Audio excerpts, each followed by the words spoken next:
মুখ্যমন্ত্রীর উদ্দেশ্যে প্রার্থনা এসটিজিটি উত্তীর্ণদের। এসটিজিটি পরীক্ষায় উত্তীর্ণ চাকরি প্রার্থীরা পদ সংখ্যা বাড়ানোর দাবিতে সরব হয়েছেন। তাদের দাবি, পরীক্ষায় 3000-এরও বেশি প্রার্থী উত্তীর্ণ হয়েছেন, তাই সকল উত্তীর্ণদের নিয়োগের ব্যবস্থা করতে হবে। এই দাবিতে তারা শিক্ষা দপ্তরের আধিকারিকদের সঙ্গে সাক্ষাৎ করেন। পরে সংবাদ মাধ্যমের মুখোমুখি হয়ে রাজ্যের মুখ্যমন্ত্রী তথা শিক্ষামন্ত্রীর কাছে দ্রুত পদ সংখ্যা বৃদ্ধি করে নিয়োগ প্রক্রিয়া সম্পন্ন করার আবেদন রাখেন চাকরি প্রার্থীরা। শুনুন কি বলেছেন।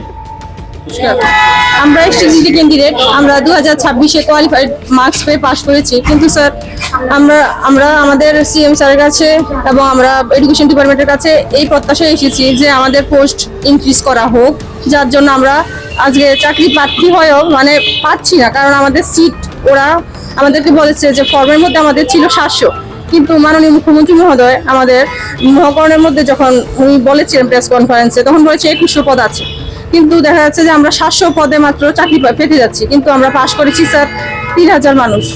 যার জন্য আমরা আজকে ভালো একটা কোয়ালিফাইড নাম্বার পাওয়ার পরেও 75 পেলে মানুষ পাস করে যায়, কিন্তু আমরা 90 আছি, 85 আছি, 91 আছি, 92, 3, 94 পেয়েও কেউ আমরা আজকে চাকরির প্রত্যাশী নই।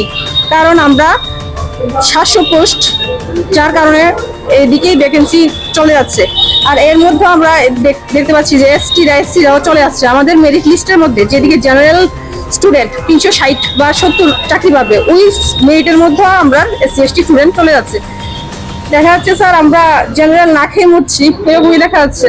আমরা আর কি করবো, আর আমাদের মা বাবার হাতে কিছু ছিল না, তারপর আমাদের কেউ হয়তো বা লোন নিয়ে পড়াশোনা করেছি, বিএড করে কমপ্লিট করেছি। সবাই তো আর এসসি/এসটি না যে আমরা স্টাইপেন্ড পেয়ে করে নেব। যার কারণে আমরা আমাদের মা বাবারা লোন নিয়ে পড়িয়েছে, কেউ হয়তো বা কারোর জমিন বন্ধক দিয়ে পড়িয়েছে, কিন্তু আমরা আজকে পাশ করেও 2022-এও পাশ করেছি, কিন্তু পাইনি। ঠিক আছে।